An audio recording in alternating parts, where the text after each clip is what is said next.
3 ಜನ ಬಂದ್ದಾರೆ. ಅಂದರೆ ಯಾವಾಗ ಒಂದು ವಿದ್ಯಾಸಂಸ್ಥೆ ಒಂದು ರಾಷ್ಟ್ರ ನಿರ್ಮಾಣಕ್ಕೆ ನಾವು ಹೋಗ್ತೀವೋ ಅವತ್ತು ಜನ ಅಲ್ಲ, ಈ ಸರ್ಕಾರ, ಈ ರಾಜಕೀಯ ಪರಿಸ್ಥಿತಿ, ಈ ಲಾ ಆ್ಯಂಡ್ ಆರ್ಡರ್ ಎಲ್ಲರೂ ಕೂಡ ಎದುರ್ತಾರೆ ಅನ್ನೋದು ನಮಗೆ ಅವಾಗ ಗೊತ್ತಾಯಿತು. ಓಹೋ, ಸಂಘಟನೆಗೆ ಶಕ್ತಿ ಇದೆ. ಅರ್ಥ, ಸಂಘಟನೆ ಅಂದರೆ ಯಾವುದೋ ಒಂದು ಹಿಂದುತ್ವಕ್ಕೆ ಕೆಲಸ ಮಾಡ್ತಾ ಇದ್ದೀವಿ ಅಥವಾ ಒಂದು ಕನ್ನಡ ರಕ್ಷಣೆ ವೇದಿಕೆಗೆ ಸಂಘಟನೆ ಇದೆ. ಸಂಘಟನೆ ಅಂದರೆ ಅದಲ್ಲ.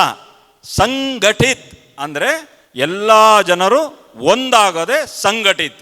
ಇವತ್ತು ವಿಶ್ವಗ್ರಹ ಎಜು ಸೊಲ್ಯೂಷನ್ ಮುಖಾಂತರ ವಿದ್ಯಾಭ್ಯಾಸಕ್ಕಾಗಿ ಸಂಘಟಿತ ಆಗಿರಿ. ನೋಡ್ರಿ, ನೀವ್ಯಾರು ಇಲ್ಲೇನು ನಾವೇನು ದೇಶದ್ರೋಹ ಕೆಲಸ ಮಾಡ್ತಿಲ್ಲ, ದೇಶ ವಿರೋಧಿ ಕೆಲಸ ಮಾಡ್ತಿಲ್ಲ, ಸಿಗರೇಟ್ ಮಾರಕ್ಕೆ ಹೇಳ್ತಾ ಇಲ್ಲ ಅಥವಾ ಆಲ್ಕೋಹಾಲ್ ಮಾರಲಿಕ್ಕೆ ಹೇಳ್ತಾ ಇಲ್ಲ. ನಾವು ಇಲ್ಲಿ ವಿದ್ಯಾಭ್ಯಾಸವನ್ನು ಮನೆ ಮನೆಗೂ ವಿದ್ಯಾಭ್ಯಾಸ ಕೊಡಬೇಕು. ಇವತ್ತು ಲಿಟ್ರಸಿ ಇಲ್ಲಿಟ್ರಸಿ, ಓದರೆ ವಿದ್ಯಾವಂತ ಅವಿದ್ಯಾವಂತ, ಇದ್ರ ಮೇಲೆ ಎಲ್ಲ ಪ್ರತಿ ರಾಷ್ಟ್ರದ ಒಂದು ಎಲ್ಲ ಸಂಶೋಧನೆ ಆಗುತ್ತೆ. ನಮ್ಮ ಭಾರತದಲ್ಲಿ ವಿದ್ಯಾವಂತರ ಆಗಬೇಕಾದಂಥ ಅವಶ್ಯಕತೆ ಇದೆ. ಇವತ್ತೆಷ್ಟೋ ತಾಯಂದ್ರಲ್ಲಿ ನಾನು ಓದಲಿಲ್ಲ ಆದರೆ ನನ್ನ ಮಗುಗೆ ಓದಿಸ್ಬೇಕು. ಜೋರಾಗಿ ಆಕಳಿಕೆ ಬರ್ತೈತೆ, ನಮ್ಮ ನಿದ್ದೆ ಬರ್ತೈತಾ? ಬೆಳಗ್ಗೆಯಿಂದ ಕಾದು ಕಾದು ಕಾದು ಕಾದು ನಿದ್ದೆ ಬಂದ್ಬಿಡ್ತು. ಆಕಳಿಕೆ ಮಾಡಬೇಡ್ರಿ, ಗಮನ ಇಟ್ಟು ಕೇಳ್ರಿ. ಯಾಕಂದರೆ ಇವತ್ತು ನಾನು ಏನು ವಿಷಯ ಮಾತಾಡ್ತೀನಿ ವಿಸ್ತಾರವಾಗಿ ನಿಮ್ಮ ಬ್ರೇನಿಗೆ ತೊಗೊಂಡು ಹೃದಯಕ್ಕೆ ತೊಗೊಂಡು ದಿನನಿತ್ಯಾಚರಣ ಧರ್ಮಾಚರಣ ಮಾಡಿದರೆ ಧರ್ಮನಿಷ್ಠ ಭಾರತ ನಿರ್ಮಾಣ ಮಾಡಬಹುದು.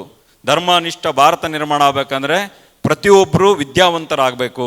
ಎಜುಕೇಷನ್ ಸಿಸ್ಟಮ್ ಪ್ರಕಾರ ವಿದ್ಯಾಭ್ಯಾಸ ಕಲಿಸಬೇಕು, ಅದರಿಂದ ದುಡಿಬೇಕು ಅನ್ನೋ ಒಂದೇ ಒಂದು ಸಂಕಲ್ಪ ವಿಶ್ವಗ್ರಹ ಸಂಸ್ಥೆ ತೊಗೊಂಡಿದೆ. ನಾನು ವಿಶ್ವಗ್ರಹ ಸಂಸ್ಥೆಯಿಂದ ಯಾವುದೇ ಒಂದು ಅಪೇಕ್ಷೆ ಹಿಡಿದು ಬಂದಿಲ್ಲ. ಅವರು ಮಾಡ್ತಿರ್ತಕ್ಕಂಥ ಏನು ಸತ್ಕಾರ್ಯ ಇದೆ, ಧರ್ಮ ಕಾರ್ಯ ಇದೆ, ವಿದ್ಯಾಭ್ಯಾಸ ಇದೆ, ಆ ಕೆಲಸಕ್ಕೆ ಬಂದಿದ್ದೀನಿ ಹೊರತು ನಾನೇನು ಅವ್ರ ಪ್ರಮೋಟರು ಅಲ್ಲ, ನಾನು ಅವ್ರ ಬ್ರ್ಯಾಂಡ್ ಅಂಬಾಸಡರು ಅಲ್ಲ. ಆದರೆ ಬ್ರ್ಯಾಂಡ್ ಅಂಬಾಸಡರ್ ಆಗ್ಲಿಕ್ಕೆ ಇಚ್ಛೆ ಪಡ್ತೀನಿ. ನಾನು ಇದ್ದೀನಿ ನಿಮ್ಮೊಟ್ಟಿಗೆ, ವಿಶ್ವಗ್ರಹ ಸೊಸೈಟಿ ಒಟ್ಟಿಗೆ ನಾನು ಇರ್ತೀನಿ. ದೇಶ ನಿಷ್ಠ, ಧರ್ಮ ನಿಷ್ಠ ವಿದ್ಯಾಭ್ಯಾಸ ಕೊಡುವಂಥ ಭಾರತ ನಿರ್ಮಾಣ ಮಾಡಲಿಕ್ಕೆ ಯಾರೇ ಹೋಗಲಿ ಅವರೊಟ್ಟಿಗೆ ಸಂದೀಪ್ ಗುರೂಜಿ ಇರ್ತಾರೆ ಅನ್ನೋ ಸಂದೇಶವನ್ನು ಕೊಡಲಿಕ್ಕೆ ಇಷ್ಟಪಡ್ತೀನಿ. ಅದೇ ರೀತಿಯಾಗಿ ಧರ್ಮಾಚರಣೆ ಬಗ್ಗೆ ಕೂಡ ನಾನು ಹೇಳ್ತಾ ಇದ್ದೀನಿ. ಬೆಳಿಗ್ಗೆ ಎದ್ದ ತಕ್ಷಣ ಏನು ಮಾಡ್ತೀರಿ? ಎಲ್ಲಾದರೂ ಮೊಬೈಲ್ ತಗೊಂತಿರ್ತಾನೆ ಎಲ್ಲರೂ. ಹೇಳಬೇಕು, ಇದು ಸಭೆ ಅಲ್ಲ, ಇದು ಅಥವಾ ನಂದೇನೋ ಒಂದು ಭಾಷಣ ಅಲ್ಲ, ಇದು ಚರ್ಚೆ. ನಿಮ್ಮಲ್ಲಿ ಇರ್ತಕ್ಕಂಥ ಮನಸ್ಸಲ್ಲಿರ್ತಕ್ಕಂಥ ಸಂಶಯನ ತೆಗೆದಾಕದೆ ಅಧ್ಯಾತ್ಮ ಗುರುವಿನ ನಿಜವಾದ ಕರ್ತವ್ಯ. ನಾನು ಯಾವಾಗಲೂ ಹೇಳ್ತೀನಿ, ನಾನು ಕಾವಿ ಹಾಕ್ಕೊಂಡು ಅಥವಾ ಗುರುಜಿ ಕಾಲು ಬಿಡ್ರಿ ಅಂತ ಹೇಳಲ್ಲ. ಪಾದ ಪೂಜೆ ಮಾಡಬೇಡ್ರಿ, ಪದ ಪೂಜೆ ಮಾಡಿರಿ. ನಾವು ಹೇಳಿದ್ದನ್ನು ನೀವು ಜೀವನದಲ್ಲಿ ಅಳವಡಿಸ್ಕೊಂಡ್ರೆ ನಿಮ್ಮ ಜೀವನ ಚೇಂಜ್ ಆಗುತ್ತೆ. ಜೀವನ ಅವಶ್ಯಕತೆ ಚೇಂಜ್ ಮಾಡೋರು ಇವತ್ತು ಕಡಿಮೆ. ಇವತ್ತು ನೀವು ಹಾಳಾಗೋದನ್ನೇ ನೋಡ್ತಾರೆ. ಯಾವುದೇ ಪಕ್ಷ ಆಗಿರ್ಬೋದು, ರಾಜಕೀಯದವರು ನಿಮ್ಮ ಸ್ವಾರ್ಥಕ್ಕೆ ಅವ್ರ ಸ್ವಾರ್ಥಕ್ಕೆ ನೋಡ್ತಾರೆ. ನಿಮಗೇನು ಪರಿವಾರ್ಥ ನೋಡಲ್ಲ, ಪರಮಾರ್ಥ ನೋಡಲ್ಲ. ನಿಮ್ಮ ಪರಮಾರ್ಥ ನೋಡ್ತಾ ಇದೆ ಅಂದರೆ ಎಜುಕೇಷನ್ ಸೊಸೈಟಿ, ವಿಶ್ವಗ್ರಹ ಸೊಸೈಟಿ ನಿಮಗೆ ವಿದ್ಯಾಭ್ಯಾಸ ಮುಖಾಂತರ ಮನೆಯಲ್ಲೇ ಕೂತಿ ದುಡಿಬೋದು. ಹಿಂಗೆ ರೊಟ್ಟಿ ಹಾಕ್ತಾನೆ 500 ರೂಪಾಯಿ ಬರ್ತದೆ, ಅನ್ನ ಮಾಡ್ತಾನೆ ಇನ್ನೊಂದು 500 ರೂಪಾಯಿ ಬರುತ್ತೆ. ಇದು ಬೇಕಾ ಏನು? ರೊಟ್ಟಿ ಮಾಡ್ಕೊಂತ ಸುಮ್ಮನೆ ಜೀವನ ಕಳೀತೀರಾ. ಅದೇ ದುಡ್ಡು ಒಳಗೆ ತೊಗೊಂಡು ನೀವು ಬೇಕಂದ್ರೆ ಟೂರು ಟ್ರಿಪ್ಪಿಗೆ ಹೋಗ್ರಿ, ಧರ್ಮಸ್ಥಳಕ್ಕೆ ಹೋಗ್ರಿ. ಫ್ರೀ ಬಸ್ ಯಾರಿಗೆ ಬೇಕು? ನೀವೇ ದುಡಿರಲ್ಲ. ವುಮನ್ ಎಂಪವರ್ಮೆಂಟ್ ಬೇಕು. ಇವತ್ತು ಈ ದೇಶಕ್ಕೆ ಪುಕ್ಷೇಟಿ ಗಂಟು ಬೇಡ, ಪುಕ್ಷೇಟಿ ಅಕ್ಕಿ ಬೇಡ, ಪುಕ್ಷೇಟಿ ಏನು ಬೇಡ. ನಮಗೆ ನಾವು ಮಹಿಳೆಯರು ನಮ್ಮ ಒಂದು ಸ್ವತಃ ನಾವೇ ದುಡಿತೀವಿ. ಇಂಥ ವಿಶ್ವಗ್ರಹ ಎಜು ಸೊಲ್ಯೂಷನ್ ಅಂತ ಮುಖಾಂತರ ನಾವು ದುಡಿದು ನಮ್ಮ ಜೀವನ ನಾವೇ ನಿಲ್ತೀವಿ, ನಮ್ಮ ಕಾಲ ಮೇಲೆ ನಾವು ನಿಲ್ತೀವಿ ಅನ್ನೋ ಸಂದೇಶ ನಿಮ್ಮ ಎಲ್ಲ ಮಹಿಳೆಯರು ಕೊಡಬೇಕಾದಂಥ ಪರಿಸ್ಥಿತಿ ಇದೆ. ಭಾರತ ನೋಡ್ರಿ, ಇವತ್ತು ಯಾರು ಫ್ರೀ ಕೊಡ್ತಾ ಇದ್ದಾರೆ ಅಂದರೆ ಬೈ 1 get 1 ಫ್ರೀ ಅಂತ ಆಫರ್ಗಳು ಹಾಕಿರ್ತಾರೆ. ಅದರಲ್ಲಿ ಏನೂ ಇರಲ್ಲ. ಬೈ 1 ದುಡ್ಡು ತಗೊಂಡಿರ್ತಾನೆ, ಬೈ ಗೆಟ್ ಫ್ರೀದು ದುಡ್ಡು ಕೊಟ್ಟಿರ್ತಾನೆ. ಅರ್ಥ ಆಗ್ತೈತಾ? ಯಾವುದು ಫ್ರೀ ಕೊಡ್ತಾರೋ ಅಲ್ಲಿ ಮೋಸ ಇದೆ. ಯಾವುದು ಸತ್ಯವಾಗಿ ಇಲ್ಲಿ ಇಷ್ಟೇ ರೇಟ್, ಫಿಕ್ಸ್ ರೇಟ್, MRP ಅಂತಾರಲ್ಲ, ಅಲ್ಲಿ ಸತ್ಯ ಇರ್ತದೆ. ಇದನ್ನು ಫಸ್ಟ್ ಅರ್ಥ ಮಾಡ್ಕೊಳ್ರಿ. ನಮಗೆ ಫ್ರೀ ಯಾವುದೂ ಬೇಡ. ಯಾವುದೇ ಸರ್ಕಾರ ಆಗಲಿ, ನಾನು ಯಾವ ಸರ್ಕಾರದ ಬಗ್ಗೆ ನಾನು ಏನು ಚರ್ಚೆ ಮಾಡಲ್ಲ. ನಾನು ಯಾವ ಸರ್ಕಾರದ ವಿರೋಧನೂ ಇಲ್ಲ, ಅವ್ರ ಪರನೂ ಇಲ್ಲ. ನಾನು ಧರ್ಮನಿಷ್ಠ ಭಾರತದ ಪರ, ನನ್ನ ಹಿಂದೂಗಳ ಪರ, ನನ್ನ ಭಾರತೀಯರ ಪರ. ನನ್ನ ಪರವಾಗಿ ನೀವು ಇದ್ದೀರಾ ಅನ್ನೋ ಒಂದು ಸಂದೇಶ ಕೊಡಬೇಕಾದ್ರೆ ಪ್ರತಿಯೊಬ್ಬ ಮಹಿಳೆ, ಪ್ರತಿಯೊಬ್ಬ ವಿದ್ಯಾರ್ಥಿ, ಪ್ರತಿಯೊಬ್ಬ ವಿದ್ಯಾರ್ಥಿನಿ ಅವರು ಸ್ವಾವಲಂಬನೆಯಿಂದ ದುಡಿಬೇಕು. ಅದು ಕೂಡ ನೀವು ಏನೋ ಇಲ್ಲಿ ಬೇರೆ ಅಂತ ಡ್ರಗ್ಸ್ ಮಾರ್ರಿ, ಆಲ್ಕೋಹಾಲ್ ಮಾರ್ರಿ ಅಥವಾ ಯಾವುದೋ ಒಂದು ಸೇಲ್ ಮಾಡ್ರಿ ಅಂತಿಲ್ಲ. ವಿದ್ಯಾಭ್ಯಾಸ ಮುಖಾಂತರ ವಿದ್ಯಾಭ್ಯಾಸದಿಂದ ವಿದ್ಯಾಭ್ಯಾಸಕ್ಕೆ ಅನ್ನೋ ಒಂದು ಸಂಕಲ್ಪವನ್ನು ತಗೊಂಡು ಹೋಗ್ತಾ ಇದ್ದಾರೆ. ಇವತ್ತು ಇಲ್ಲಿ ಏನು ಒಂದು 300-400 ಜನ ಸೇರಿರಿ, ಇದು ನೆಕ್ಸ್ಟ್ ನಾನು ಬಂದಾಗ 4,000 ಜನ 5,000 ಜನ ಸೇರ್ತಾರೆ ಅನ್ನೋ ನನ್ನ ವಿಶ್ವಾಸ ಇದೆ. ನೀವು ಆ ವಿಶ್ವಾಸ ಇಟ್ಕೊಂಡು ನೀವು ಇದೇ ರೀತಿಯಾಗಿ ಎಲ್ಲರೂ ಜನ ಸೇರಿ ಇವ್ರು ಏನು ನಿಮಗೆ ಎಜುಕೇಷನ್ ಕೊಡ್ತಾರೆ ಇದನ್ನು ಸಂಪೂರ್ಣವಾಗಿ ತಗೋಬೇಕು ಅನ್ನೋ ನನ್ನ ಆಶಯ ಇದೆ. ಒಟ್ಟೊಟ್ಟಿಗೆ ಅಧ್ಯಾತ್ಮದ ಬಗ್ಗೆ ಏನೂ ಮಾತಾಡೋಣಂತೆ. ಈಗ ವಿಶ್ವಗ್ರಹ ಬಗ್ಗೆ ಹೇಳಿದೆ, ಹಾಗೆ ನಿಮಗೆ ಈ ಭಾರತದಲ್ಲಿ ಏನು ನಡೀತಿದೆ ಅನ್ನೋದನ್ನು ಸ್ವಲ್ಪ ಅರಿವು ಮಾಡೋ ಅಂಥ ಅವಶ್ಯಕತೆ ಇದೆ. ಯಾಕಂದರೆ ಫ್ರೀ ಆಮಿಷಕ್ಕೆ ಯಾವತ್ತೂ ಹೋಗಬಾರ್ದು. ಯಾವುದೇ ಸರ್ಕಾರ ಇರಲಿ, ನಾನು ಯಾವುದೂ ಸರ್ಕಾರಕ್ಕೆ ಟೀಕೆ ಮಾಡ್ತಿಲ್ಲ. ಫ್ರೀ ನಮಗೆ ಬೇಡ, ನೀವು ಸ್ವತಃ ದುಡಿರಿ, ಸ್ವಾವಲಂಬನೆ ಆಗಿ, ಆವಾಗ ಈ ರಾಷ್ಟ್ರ ನಿರ್ಮಾಣ ಆಗುತ್ತೆ. ಅಧ್ಯಾತ್ಮದ ವಿಚಾರ ಮಾತಾಡೋಣ ಅಂದರೆ, ಬೆಳಗ್ಗೆ ಎದ್ದ ತಕ್ಷಣ ಏನು ಮಾಡ್ತೀರಿ? ಮೊಬೈಲ್ ನೋಡ್ತೀರಲ್ವಾ? ಅದ್ರ ಬದಲಾಗಿ ಇವತ್ತಿಂದ ನಿಮಗೆಲ್ಲ ಒಂದು ನಾನು ಹೇಳ್ಕೊಡ್ತೀನಿ. ಪ್ರತಿಯೊಬ್ಬರು ಮಾಡ್ತೀರಾ? ಜೋರಾಗಿ ಹೇಳ್ಬೇಕು. ಆ ಎಮ್ಮ ಒಂದೇ ಕೆಂಪು ಕಲರ್ ಸೀರೆ ಹಾಕೊಂಡೈತಲ್ಲ, ಎಮ್ಮನಿಗೆ ಒಂದೇ ಇಂಟ್ರೆಸ್ಟ್ ಐತಿ, ಬಾಕಿ ಎಲ್ಲ ನೀನು ಕರ್ಕೊಂಬಂದೇನಮ್ಮ ಇವರಿಗೆಲ್ಲ. ಎಲ್ಲರೂ ಮಾಡ್ತೀರಾ? ಎದ್ದ ತಕ್ಷಣ ನಿಮಗೆಲ್ಲ ನೆನಪಿದೆ, ಕರಾಗ್ರೆ ವಸತೆ ಲಕ್ಷ್ಮಿ ಮಾಡ್ತಾಯಿದ್ವಿ, ಹೌದಾ? ನೆನಪಿದೆನಾ? ಇವತ್ತು ಮಾಡ್ಬೋದಾ? ನನ್ನೊಟ್ಟಿಗೆ ಹೇಳ್ರಿ. ಕರಗ್ರೆ ವಸತೆ ಲಕ್ಷ್ಮಿ, ಕರ ಮಧ್ಯೆ ಸರಸ್ವತಿ, ಕರಮೂಲೆ ಸ್ಥಿತೇ ಗೌರಿ, ಪ್ರಭಾತೆ ಕರದರ್ಶನಂ. ಸಂಕಲ್ಪ ಆಗಬೇಕು. ಇವತ್ತಿಂದ ಬೆಳಗ್ಗೆ ಎದ್ದ ತಕ್ಷಣ ಮೊಬೈಲ್ ನೋಡಬಾರ್ದು, ಎರಡೂ ಕೈ ಉಜ್ಜಿಕೊಂಡು ನಿಮ್ಮ ಕೈಗಳನ್ನು ನೋಡಬೇಕು. ಆಗ್ಬೋದಾ? ಬೇರೆ ಧರ್ಮದವರು ಬಂದಿರಾ, ನಿಮಗೆ ನಾನು ಯಾವುದೇ ಒತ್ತಾಯ ಮಾಡಲ್ಲ. ನಿಮಗೆ ಇಚ್ಛೆ ಇದ್ದರೆ ಸ್ವೀಕಾರ ಮಾಡಿ, ಬೇಡ ಅಂದರೆ ಬೇಡ. ನಾವು ಯಾರಿಗೂ ಇದು ಮಾಡಲ್ಲ. ನಾವು ಇಲ್ಲಿ ಒಂದು ಅಧ್ಯಾತ್ಮ, ನಮ್ಮ ಸತ್ಯ ಸನಾತನ ವೈದ್ಯಕೀಯ ಧರ್ಮ, ನಮ್ಮ ಹಿಂದೂ ಸಂಸ್ಕೃತಿ ಬಗ್ಗೆ ನಾವು ಹೇಳ್ತಾ ಹೋಗ್ತೀವಿ. ಅನ್ಯತಾ ಯಾರೂ ಭಾವಿಸಬಾರ್ದು. ಇದನ್ನೆಲ್ಲರೂ ಮಾಡ್ತೀರಾ ಕರಗ್ರೆ ವಸತೆ ಲಕ್ಷ್ಮಿ? ಹಾಗಾದರೆ ಅದಾದಮೇಲೆ ಏನು ಮಾಡಬೇಕು?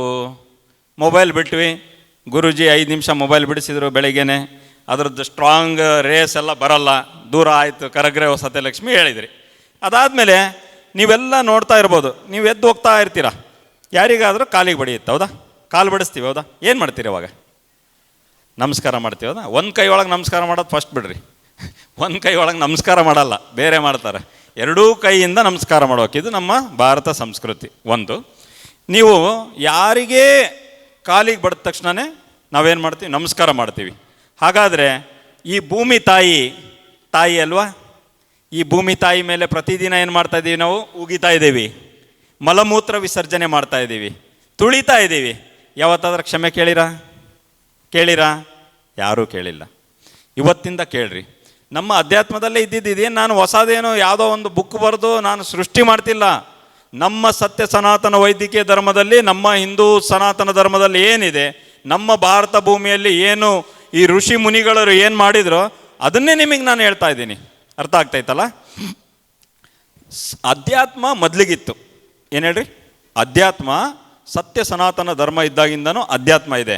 ಅಧ್ಯಾತ್ಮನ ಹೇಳಿದ್ದನ್ನು ಸೈನ್ಸು ಹೌದು ಇವ್ರು ಹೇಳ್ತಿರೋದು ಕರೆಕ್ಟು ಅಂತ ಸೈಂಟಿಫಿಕ್ ಆಗಿ ಪ್ರೂವ್ ಮಾಡಿದ್ದಾರೆ. ಅಧ್ಯಾತ್ಮ ಮತ್ತು ಸೈನ್ಸು ಎರಡೂ ಒಟ್ಟೊಟ್ಟಿಗೆ ನಾನು ನಿಮಗೆ ಇವತ್ತು ಹೇಳ್ತೀನಿ. ಸಮುದ್ರ ವಸನೇ ದೇವಿ ಅಂತ ಒಂದು ಮಂತ್ರ ಇದೆ, ನೀವು ಯೂಟ್ಯೂಬಲ್ಲಿ ತೆಗೆದ್ರೂ ಬರುತ್ತೆ. ಸಮುದ್ರ ವಸನೇ ದೇವಿ ಪರ್ವತೆ ಸ್ತನಮಂಡಲೆ ವಿಷ್ಣು ಪತ್ನಿ ನಮೋಸ್ತುಭ್ಯಂ ಪಾದ ಸ್ಪರ್ಶ ಶಮಸ್ವಮೇ. ಎಲ್ಲರೂ ಹೇಳ್ಬೋದಾ? ಅರ್ಥ ಹೇಳ್ತೀನಿ, ಆಮೇಲೆ ಹೇಳುವಂತ್ರಿ. ಯಾಕಂದರೆ ಅರ್ಥ ಗೊತ್ತಾಗದೆ ಹೊರತು ಏನೋ ಒಂದು ಮಂತ್ರ ಹೇಳ್ಕೊಟ್ರು ಏನು ಅದರಿಂದ ಈ ಥರ ಭಾವನೆ ಬರಬಾರ್ದು. ಅಂದರೆ ನೀವು ಮಲಗಿರ್ತೀರಲ್ವ, ರಾತ್ರಿಯಿಂದ ಪ್ಯಾರಲಾಗಿ ಮಲಗಿರ್ತೀರ. ನೀವು ಎದ್ದ ತಕ್ಷಣ ಏನಾಗ್ತೀರಾ? ತಕ್ಷಣ ಎದ್ದು ಭೂಮಿ ಮೇಲೆ ಕಾಲಿಡ್ತೀರ. ಅವಾಗ ಏನಾಗುತ್ತೆ? ಭೂಮಿಯಲ್ಲಿ ಗುರುತ್ವಾಕರ್ಷಣ ಶಕ್ತಿ ಇದೆ. ನೀವು ಕಾಲಿಟ್ಟ ತಕ್ಷಣ ಒಂದೊಂದು ಸಾರಿ ನಿಮಗೆ ತಲೆ ಸುದ್ದಂಗೆ ಅನುಭವ ಆಗಿರ್ಬೋದು. ಆಗಿದೆನಾ? ಖಂಡಿತ ಆಗಿರುತ್ತೆ. ಯಾಕಂದರೆ ರಕ್ತ ಸಂಚಾರ ಪ್ಯಾರಲಲ್ ಆಗಿರುತ್ತೆ. ನೀವು ಯಾವಾಗ ಎದ್ದು ನಿಲ್ತೀರಾ ಅದು ನಿಮಗೆ ತಕ್ಷಣಕ್ಕೆ ಹಾರಿಜೆಂಟಲ್ ಆದ ತಕ್ಷಣ ನಿಮಗೆ ತಲೆ ಸುತ್ತದಂಗೆಲ್ಲ ಆಗತ್ತೆ. ಒಟ್ಟೊಟ್ಟಿಗೆ ಈ ಭೂಮಿಯಲ್ಲಿ 72% ನೀರಿದೆ, ಅಂದರೆ ಸಮುದ್ರ ರೂಪದಲ್ಲಿ, ನದಿ ರೂಪದಲ್ಲಿ. ಇನ್ನು 28% ಏನಿದೆ? ಭೂಮಿ ಇದೆ.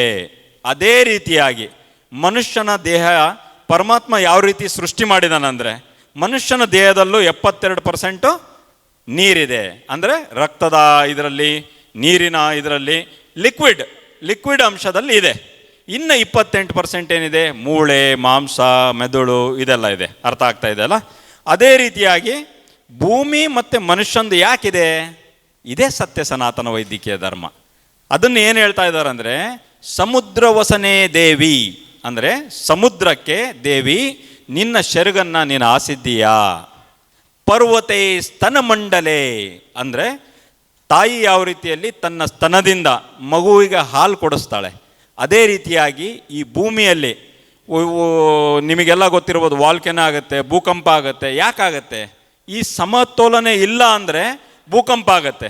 ಭೂಕಂಪ ಆಗಬಾರ್ದು ಅಂದರೆ ಪರ್ವತಗಳಿದ್ದಾವೆ, ಪರ್ವತಗಳು ಸ್ತನ ಥರ ಇದ್ದಾವೆ, ಬ್ಯಾಲೆನ್ಸ್ ಮಾಡ್ತಾ ಇದ್ದಾಳೆ ಭೂಮಿ ತಾಯಿ. ಅರ್ಥ ಆಗ್ತಾಯ್ತಲ್ಲ? ಬ್ಯಾಲೆನ್ಸ್ ಮಾಡೋದ್ರಿಂದನೇ ನಮಗೇನು ಆಗ್ತಾ ಇಲ್ಲ. ಪರ್ವತೆ ಸ್ತನಮಂಡಲೆ, ವಿಷ್ಣು ಪತ್ನಿ ನೀನು ವಿಷ್ಣು ಪತ್ನಿ.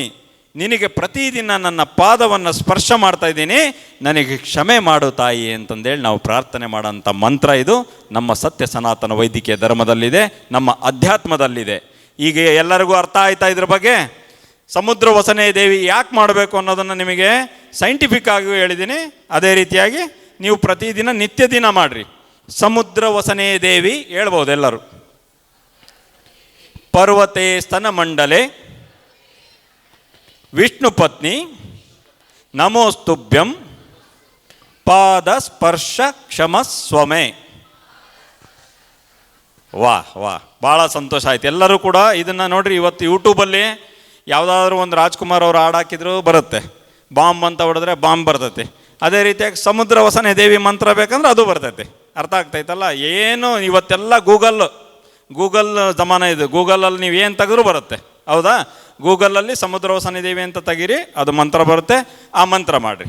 ಆಯಿತಾ? ಈಗ ಎದ್ದ ತಕ್ಷಣ ಕರಗ್ರೆ ವಸತೆ ಮಾಡಿದ್ರಿ, ಅದಾದಮೇಲೆ ಸಮುದ್ರ ವಸನೆ ಭೂಮಿಗೆ ನಮಸ್ಕಾರ ಮಾಡಿದ್ರಿ. ಅದಾದಮೇಲೆ ಏನು ಮಾಡ್ತೀವಿ? ಸ್ನಾನ ಮಾಡ್ತೀವಿ. ಮುಖ ತೊಳೆದು ಎಲ್ಲ ಆದಮೇಲೆ ದಿನನಿತ್ಯ ಕರ್ಮ ಆದಮೇಲೆ ಸ್ನಾನ ಮಾಡ್ತೀವಿ. ಹಾಗಾದರೆ ಸ್ನಾನ ಯಾವ ರೀತಿ ಮಾಡಬೇಕು?